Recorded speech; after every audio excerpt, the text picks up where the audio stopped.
everything we put into place added up to success for us. In Las Vegas, for instance, we had 3 people we put out from our game staffing. One test positive, another one just rode with that individual to the test. A third came in, tested positive. Those folks could have been working our event, and it's because we had the contact tracing, we had the testing, and that saved us. I was down there for the Fort Myers bubble in Florida. Being able to work on the venue tracing and loop implementation side, seeing how well and smooth this event was able to run with COVID and all these certain restrictions. Have you seen COVID impact live sporting events? Well, let me start by saying this. Had we not had the success we did back in November with Loop and our events and being able to execute all of our events, we would not have an opportunity to do what we're doing today with the Big West Conference. Hey, you're listening to the Loop Experience podcast. Join us for exclusive interviews, behind-the-scenes updates, and all things Loop. Coming at you from the head office storage room, I'm your host, Dev.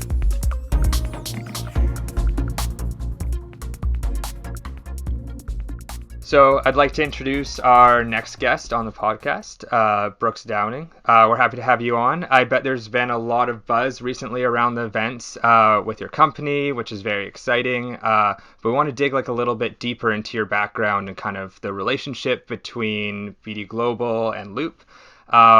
So Brooks, you launched your national sports and marketing firm back in 2012 with a focus in collegiate sports, tourism, coaching, and events. Kind of how did that all start?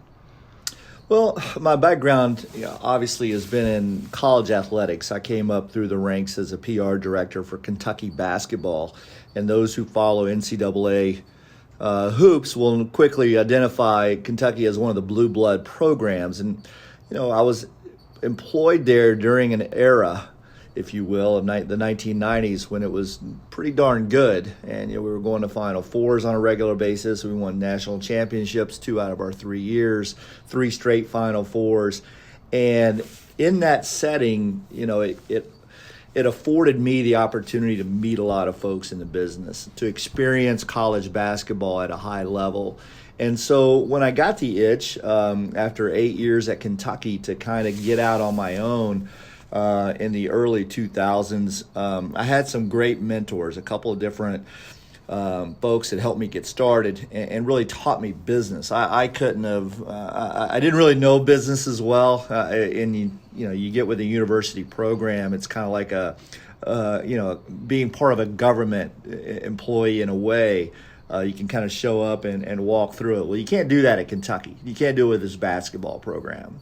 And so, you're fully involved 365 days a year with that sport, with that team, with that public relations effort that we were going with. So through that whole deal, you meet so many folks, you get out, you take a chance, kind of a leap of faith, and God willing, we were able to succeed.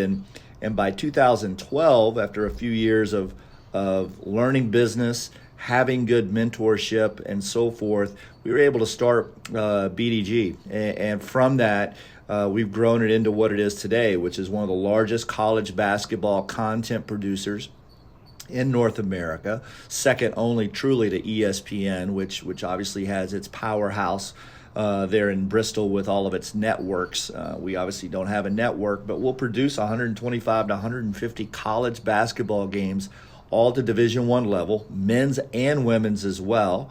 And then we turn around and at some point here in the last 8-9 years, we decided we needed to have a second division, something that was unrelated to college athletics, and that kind of led us into the professional golf space. And what led us there?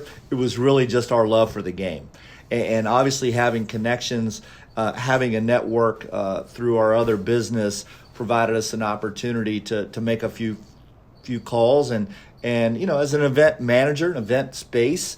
The opportunities that are there. You know how to manage just about any sport.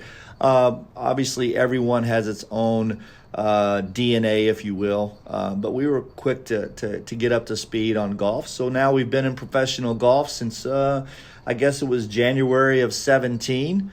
and so for the last 4 or 5 years have really enjoyed that space and continue to grow there as well. So that's kind of how it all came about, basketball and golf.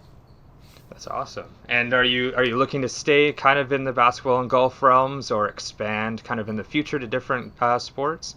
Well, as an entrepreneur at heart now, I couldn't have said that back in my Kentucky days, but once you get out and get a taste of it, you sure do enjoy being able to create events in areas you want to be in, both the various sports, both the various locations around North America. But we're always opportunistic. So if there are other opportunities, we've run bowl games. We've done a number of other events. We've run pro tennis tournaments. We run a series for Nike with a lot of their golf pros that are employed, that are brand ambassadors around the country. So we're even in their other offshoots within the various sports that we operate. So yeah, we'll always take a look at growth and other opportunities when they present themselves. Yeah, that's great. And I just want to kind of go back to you saying there's ESPN and then there's BD Global, which they're like, are you saying that they're kind of on the same par? What's your experience in kind of being compared to such a large company as ESPN? Well, I want to, it's obviously a tremendous feat that we've been able to develop content that is substantial. And where it falls then in comparison, it just falls right. But when we started out and I branched off from Lagardère Unlimited, one of the bigger agencies out of Europe that we had sold to at one point as I was making my progression up in the business world, took our small business we started, became part of an international firm, and then was able to pop out and start BD Global. So in the process of all that, we were able to kind of step into the college basketball space, own and operate some of the destination events like we've done with Loop, as well as start basically contracting out with teams to set up home events for them, just like a broker would. So we're brokering events. We'll go out and secure a Kentucky, if you will. We might go get an Indiana, and then we'll get 3 teams to come in and play both of those teams, and then Kentucky and Indiana will play at the end. Those are opportunities that we try to put together where those teams are getting home games, which are very valuable for them, but we're able to, as a third party, go out and negotiate better rates for them in putting those events together. So we really dove into that space as we continued to build out our destination events. And then collectively, next thing you know, you look up and wow, you've got 10 games being played in this event, and 24 games being played down in Fort Myers, and 12 games up in Vancouver. And as you add all this up, it's like, wow, we just contracted 150 college basketball games. Who does that? And I mean, really, the only people that compare to it are the networks. So, that put us in some elite territory. But it's been important for us to be in that space. We don't necessarily want to be the largest. We try to be a group that offers a quality relationship, delivers on what it promises to deliver, and at the end of the day, folks can trust us, can utilize us, can help, can be an extension of their program in getting what they need to do along the lines of scheduling. So we've been successful there, but it also goes back. I mean, we first got started, Nike jumped in with us as a brand, Gatorade jumped in as a brand. We then created a brand relationship with MGM, Resorts International. So as those brands started to populate in and around BD Global, that really gave us the wherewithal or the oomph, if you will, to go out and compete with just about anybody. And we've been very, very blessed to be in that spot. And I wanted to touch on one piece that you said there. You said that your company creates content. You're not just creating these events or creating a way for sports to have tournaments. What do you really mean about your company creates content? Well, it's multi-leveled, and I say that, Deb, but first and foremost, we are creating games, right? We're creating great games and matchups in a location. Then we're creating opportunities to broadcast those games, whether it be network-driven, streaming, whatever the options are, given the level of matchups, the time of and space. If you come in with good mid-major options or nice matchups. Even with Power 5 programs here in the U.S., and yet you're in a location, let's say, over Thanksgiving week where your time windows are really tight because college football, college basketball, NFL, and NBA are all overlapping at the same time. It doesn't give you a lot of good windows. So now we've created that streaming platform, getting it out to the consumer, being able to then leverage sponsorship. And so all of this kind of intertwines together to where we're a turnkey operator in creating the event, developing the content, bringing on the partnerships, and putting that all together to deliver a nice packaged sporting event. And I think you hit it on the head exactly there with the turnkey content or the turnkey solution, because nowadays so many people are wanting to put on events, but if you don't have those industry connections to the streaming, the filming, the referees to really create an all-encompassing event, it's very hard to do. And I bet that was a lot of your history, is just building up those connections in the industry to be able to offer something like you do at such a level that you do. Well, just case in point, I mentioned my start at the University of Kentucky, and when you go to Rupp Arena and you run a home game, you've got 23,000 people in attendance. It's the largest fan base arguably in the country. It rates as the number one college basketball program in attendance year in and year out. You have the largest media following of any program. I mean, the whole state of Kentucky really gets behind and is very, very interested. While it's not a huge state, nonetheless, they're very proud of their basketball program and the championships that it's brought, and the pride and the effort that it's given Kentuckians from border to border. And so there's such support from local community to statewide to international media that attend. So in being a part of that team and helping run those home games, you learn so much. You learn how to put it together. You make mistakes. You recover. You build upon that. And so then when you step out on your own, like I did, to get into the private business and started doing this for programs all over the country and events and so forth, you feel like you've seen just about everything. And obviously the travel and stuff adds another component to it. But at the end of the day, just very fortunate to have come up through a pathway that taught us a lot. And we're able to implement those lessons now to run, to be one of the more successful college basketball operators in the business. And I've got to see firsthand how successful your events are. I was down there for the Fort Myers bubble in Florida. Being able to work on the venue tracing and loop implementation side, but also seeing how well and smooth this event was able to run with COVID and all these certain restrictions. So kind of how have you seen, let's look at a wider picture here, how have you seen COVID impact live sporting events since you're so connected in there? Obviously, it's not the same, right? One, not having a crowd. And yet we were fortunate enough because of the local laws where we were playing there in Fort Myers to at least have some of the better crowds that probably we've seen all season, and all of college basketball were right there in the Gulf Coast Showcase. Alico Arena there at FGCU, Hertz Arena for the men's over there locally, right off I-75. I mean, we were able to bring in team lists. It might have 50 fans per team. People would love that. They're just not happening outside maybe parts of the South here in the U.S.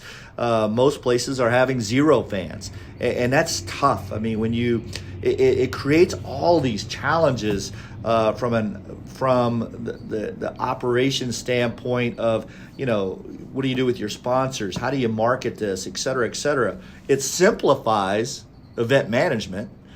in one respect, because that's one element that you don't have to really put a lot of effort in, because that takes away a big chunk of your marketing and game operations or event implementation. But at the same time, we were struggling trying to figure out, how do we just keep our tournaments alive? How do we just get those done? Because we wanted to, just from our own selfish reasons of keeping business afloat, keeping cash flow going for BDG, critical that happened. So next, we're very vested in the college basketball landscape. So being able to provide the opportunities for those participating teams was critical. And yet we had some folks bouncing out, not wanting to travel, scared of the pandemic, scared of what could happen if they got caught. Half their team got ill while on site. How do we get them home? We can't fly them. We're 1,200 miles away, whatever the situation may have been. So all of those hurdles kind of lined up to where, hey, we've got these nice and neat 8-team tournaments lined up over Thanksgiving week here in the U.S., and the next thing you know, we're down to 6. We're down to 4. We're scrambling. And it's just like, all right, and you can't get mad. You want to, you're disappointed, but you can't get mad because it's such, uncharted territory everybody's in. And so we had to come up with a plan to sell to our teams that wanted to participate, that would give them the confidence that they could show up and get games played, because they had, that's so critical to their success. And I tell you, it all starts with Loop, right? We get Loop involved was a critical piece of the puzzle for us, because if that doesn't happen, then there's no way we can sell through. If we don't have Loop plus the right testing protocols put in place, we don't have tournaments. That simple. And I'm sitting here today going, man, I don't know if I would have had to lay off the entire staff. We'd be counting down the days to get to next fall, to when, hopefully events returned. But instead now, we're looking at even new opportunities here in the first quarter to replace some of the content we did lose. And so we're excited about where we're sitting, given all the 2x4s over the head we've been given, been hit with. So we're still alive, we're still afloat, and it's because of those couple of pillars that we put in place to be able to activate and go forward. And thank you for being so candid about that too. I can only imagine the struggle of trying to plan an event. There's no case study out there to look at, or no foundation to really, or set of rules to follow. So what was it like with your team to really sit back and say, hey, we're going to go forward with these tournaments? What does planning look like? Well, we do a lot of work in Vegas, so everybody associates Vegas as gamblers. And sometimes you feel like you're gambling a little bit by trying to move forward and forge ahead. I mean, we had some of our competition that turned around that laid off their entire staff early on during the pandemic, and they're not even planning to come back. We had others that were trying to hang on, and here we were going, all right, we've got a plan. Is this making sense? Are we going to be able to go forward with that plan? And to be honest, Dev, there were times we weren't sure. There were times we were thinking we're going to be better than we were even planning. They're all going to come to us. We started creating all these scenarios. To your point, there wasn't a playbook for this. And so in order to do what we actually did, that was actually hanging on by our fingertips to keep our events alive. At one point, we thought we could have 100 basketball teams in Las Vegas in a bubble during December. And then the winds changed on the pandemic, and the attitudes from the bigger schools were, you know what, we're going to pull back and play at home. We're going to get people in here. We'll test them ourselves. We're just going to kind of stay close and tight. And if the opponent doesn't test through, then we just won't play the game. But we're going to not travel. We're not going to go to a bubble. We don't want to be housed for 3 weeks in a one location.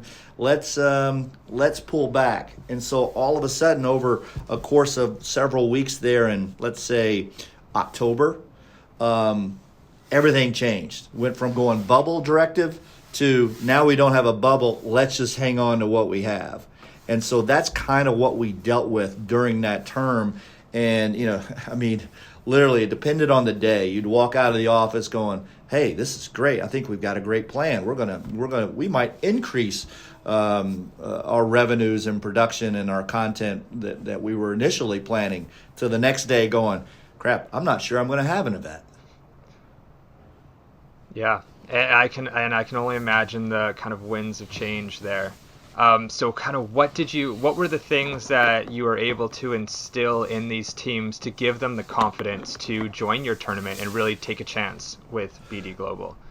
Well, I think when we married our two groups, we had Summit One Source as our testing provider. And when John Ballister and our friends out in Las Vegas that were working with Rob and you and Mike at Loop, when he introduced us, then all of a sudden we had two teammates that we felt like could get us over the hump. So we started working on our testing protocols, putting that in place, seeing what that would look like. We started working on our contact tracing, which was critical too, and then implemented both of those together in a dashboard setting to where we could actually monitor. Our medical team could make the right decision. We could then go back to our teams as other events were failing and falling apart because these two pillars weren't buttoned up. We were able to go back with confidence, say, here's what we're doing in testing, here's what we're doing with contact tracing, and together we're going to give you the confidence that you can come down and you're going to get games played. We had teams tell us that. Got on the plane, flew to Fort Myers, came in going, man, I can't believe this. We're thinking we're coming down here. We just might have a 3 or 4 day vacation because we're not sure any games are going to get played. But we had given them, because they were seeing what else was going on in the college basketball landscape.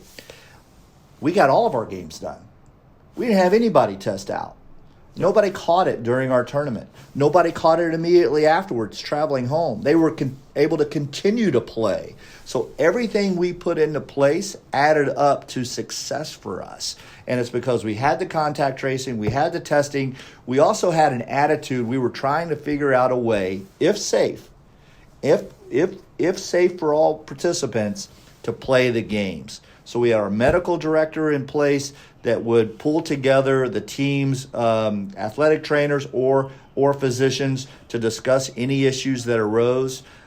We could do our contact tracing to see what others were affected. We implemented these same strategies for our game operations, folks, and that saved us. In Las Vegas, for instance, we had 3 people we put out from our game staffing that may or may not have come in contact with the players, but at the end of the day would have been sitting right there courtside, running the clock, doing whatever, asymptomatic. Both tests, one test positive, another one just rode with that individual to the test. A third came in, tested positive. And so those folks could have been working our event had we not had that in place.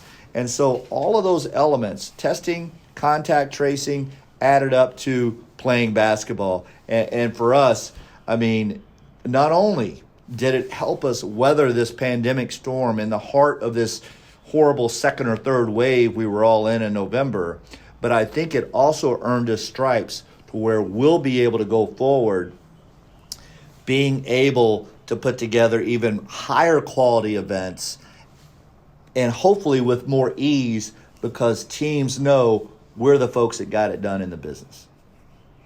Yeah, and have you had a lot of reach out, or are people noting BD Global as being this group, this company that can put successful events on, creating these bubbles with, like what you said, contact tracing, on-site testing? Are you realizing that now? Are you getting phone calls, emails? There's 357 some odd Division I men's programs, just about the same on the women's side. So basically 700 basketball teams in the country. And as large as that sounds, it's still a small community and people talk. And yes, what we've got in the pipeline that we're going to announce here probably in the next 45 days are some of the events that'll be the best events in all of college basketball next season. And I think it's a direct response to how we conducted business here during the pandemic. And that's great to hear. I mean, we're excited to continue keeping working with you. We have a lot of Loop customers and Loop investors that listen to this podcast, so I want to kind of give them a firsthand or inside look into actually what it was like when we were working together on those first few events.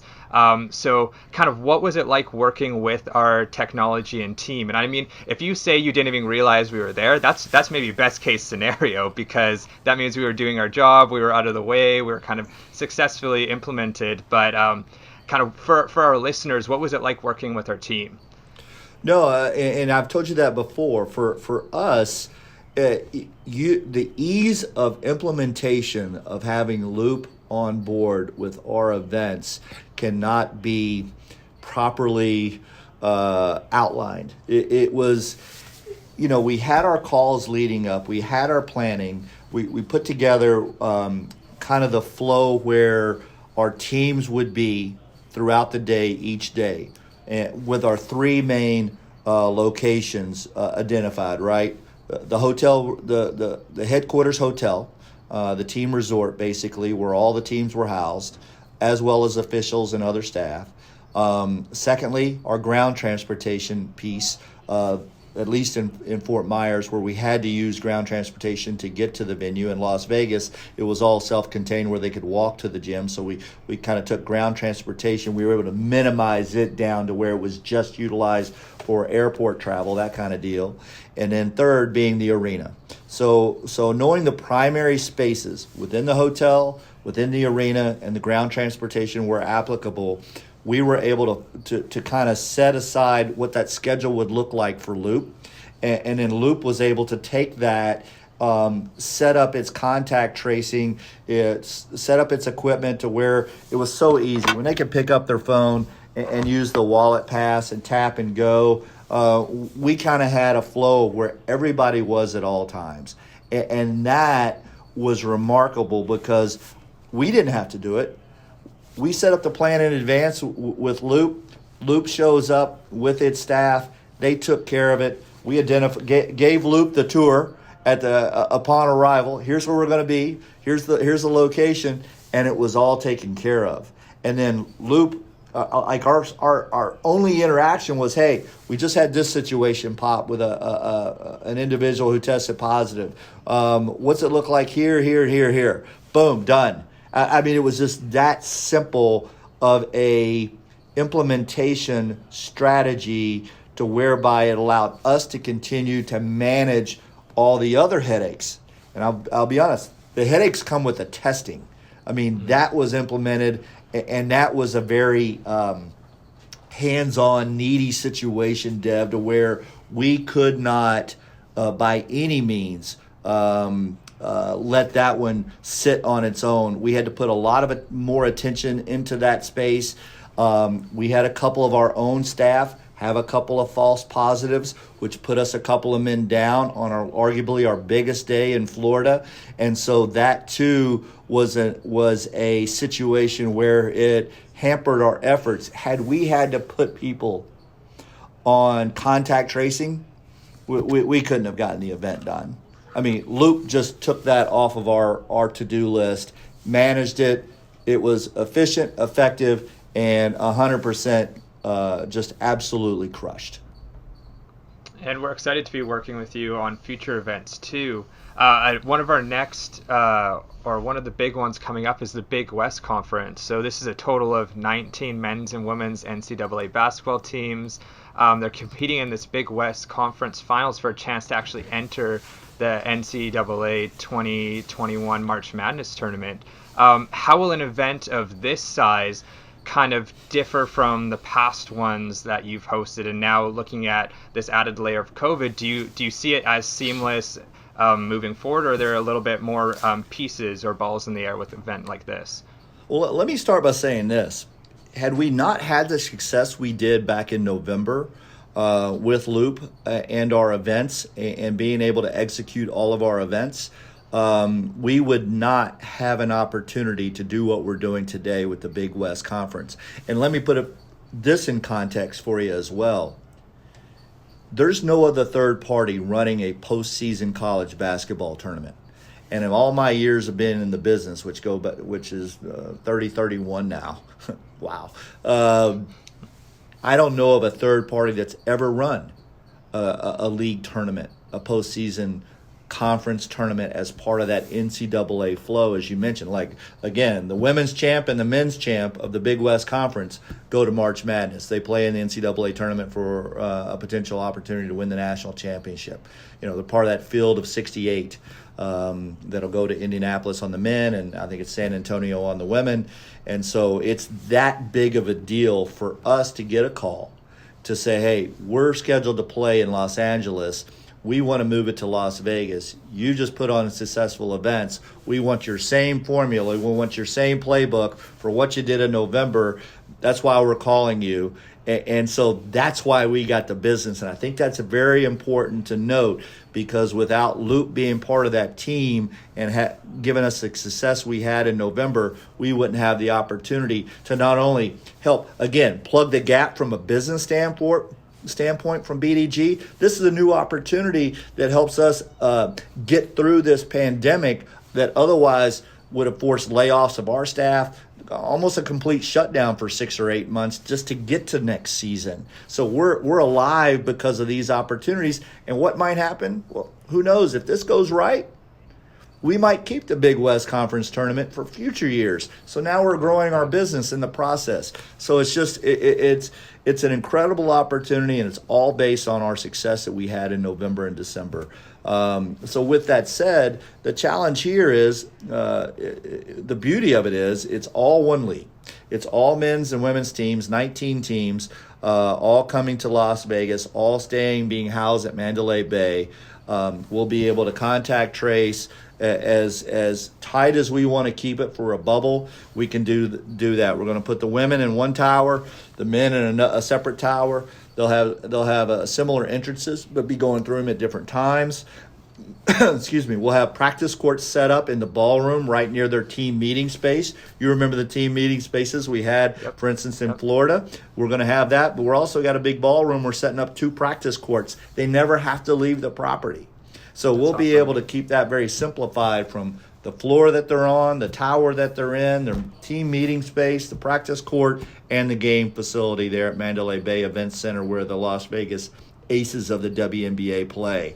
So with all that together, that's great that it's all self-contained. There will be an ease of execution element for us. But it's a lot of games over a short amount of time. So while we've got practices going on all day, let's say for the men and in the ballroom, over in the event center, we've got the first round of games going all day for the women, and then they'll alternate the next day. And of course, it's win in advance. And so you've got some components, but we're excited about the opportunity and looking forward to delivering a first-class experience, and more importantly, completing the Big West Conference tournament, so that when it's over on Sunday, the plane picks up the winning team, flies them in Indianapolis, and on into madness they go.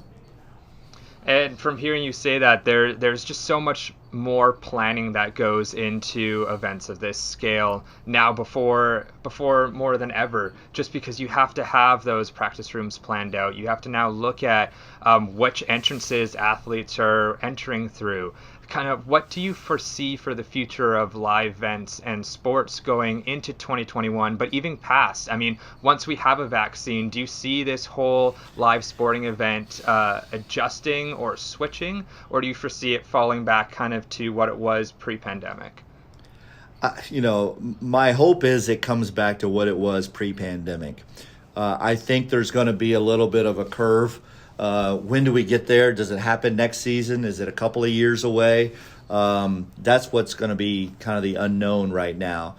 So it makes the other piece of what Loop brings I'm most excited about is not having to worry about the contact tracing going forward, being more concerned about implementing the marketing element of the Loop software for how we can engage the fan base, whether they're in facility or watching at home on their stream or on the network.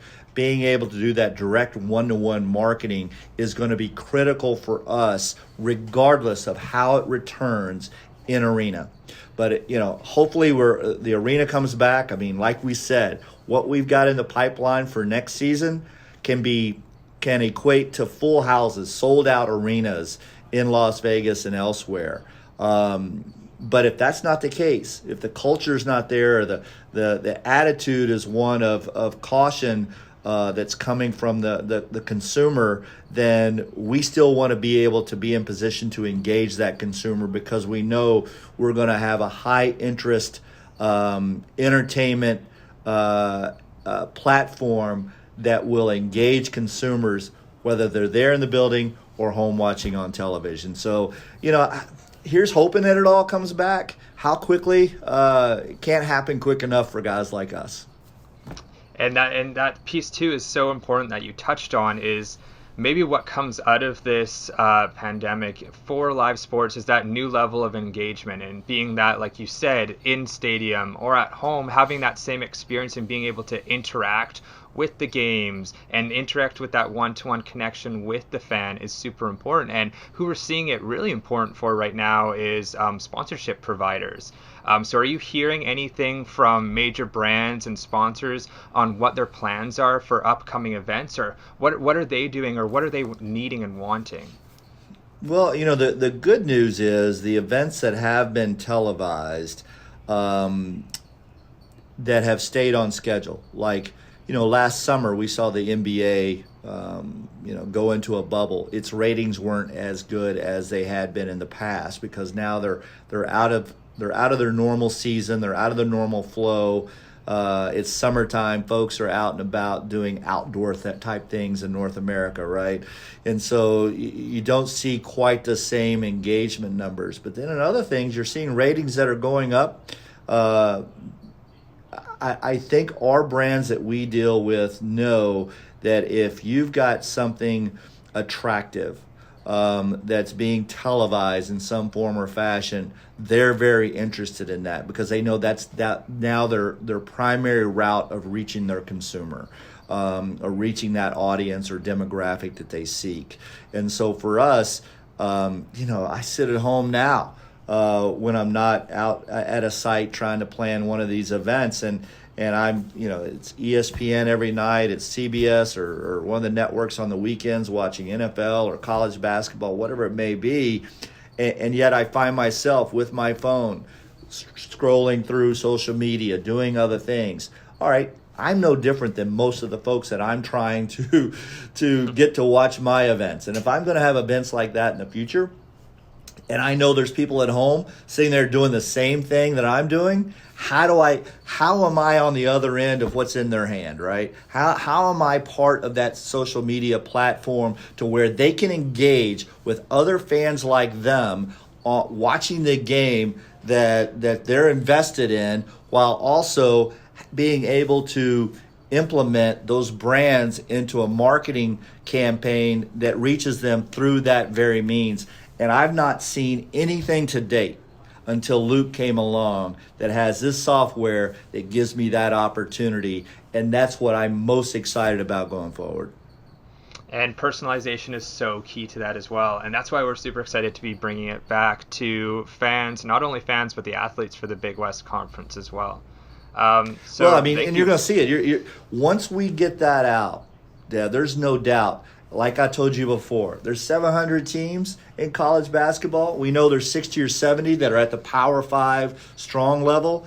And as the word gets around about the opportunities that we're implementing in our events, I can't wait to see how many folks want to be a part of that, want to be engaged in that, to where, hey, where did you get that? I heard it. I heard BD Global had it. I heard the University of Houston had it, and boom, boom, boom. The next thing you know, it's spreading like wildfire. And I think we'll see that happen. Yeah, we're super excited for that.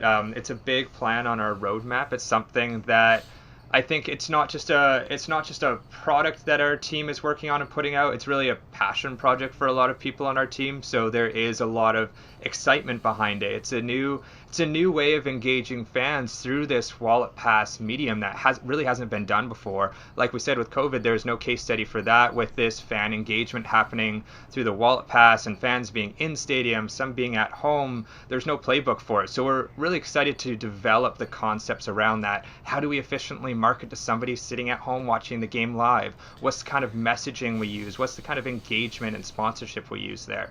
So I think it is a really cool piece that at Loop we're here and we're really excited to be doing it.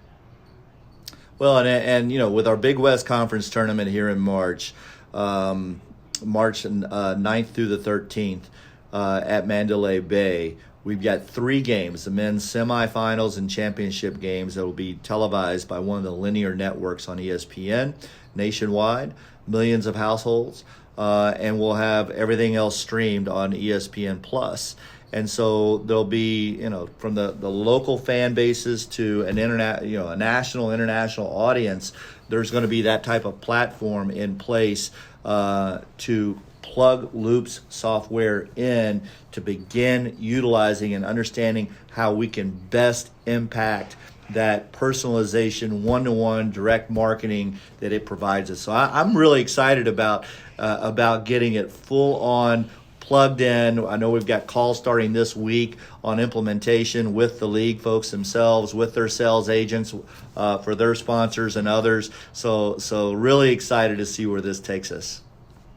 Well, thanks for taking time out of your busy schedule today to kind of talk with us and our Loop followers about really what's happening between BD Global and Loop. One last question I have for you. We're kind of asking this to each person. What's one thing that you've learned recently? And it doesn't have to be something business related. It could be a new hobby or something cooking, but just we've been in quarantine, we've been at home. What are kind of some new things you've picked up or new things that you've learned? Oh, wow. That's a really, really good question. You know, I have expanded my cooking. I was always the grill master, you know, the guy out grilling the T-bone and the salmon and everything else. I'm a Weber guy. I love my authentic charcoal. I won't cook on gas. I've expanded that. And what was interesting, too, in the process is once the pandemic started in, let's say, you know, March and April, and my daughters moved home from college and everybody kind of got back in the house and were there all the time. And I kind of ran through my short list of things that I do well on the grill. And so we had to, like, all right, if we're going to keep this up, we've got to come up with some other things to eat. Otherwise, it's going to get pretty mundane pretty quick, where it used to be pretty special on grilling out.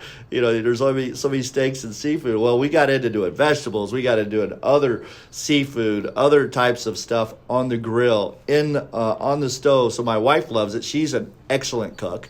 And now we're tag teaming it. And I think our menu of items just continues to grow. So I would say I've learned a lot more about inside cooking versus what I knew on the grill, but have really enjoyed, you know, if there's a positive out of all this, it's been the family time that we've garnered. I've got twin daughters that are 20 years old that are juniors at the University of Kentucky, and you know they're starting to gain their independence and not around as much, and that really brought back those girls for several months back under the roof for a longer period of time. So it's like we're stealing them back for more family time than we would have been guaranteed under normal conditions. So that's been, if there's been a positive, that would be the ultimate positive out of the whole deal. But you know, hey, look, I mean, if it wasn't for Loop, I wouldn't have business. I'd even have more time at home. But because of this relationship and where we're going, not only do we have the Big West too, Deb, don't forget we're going to do a new deal with a professional golf tournament we secured for April out in Las Vegas. So excited about where this relationship is going, and looking forward to a long and fruitful relationship for both parties. Awesome. Thank you so much.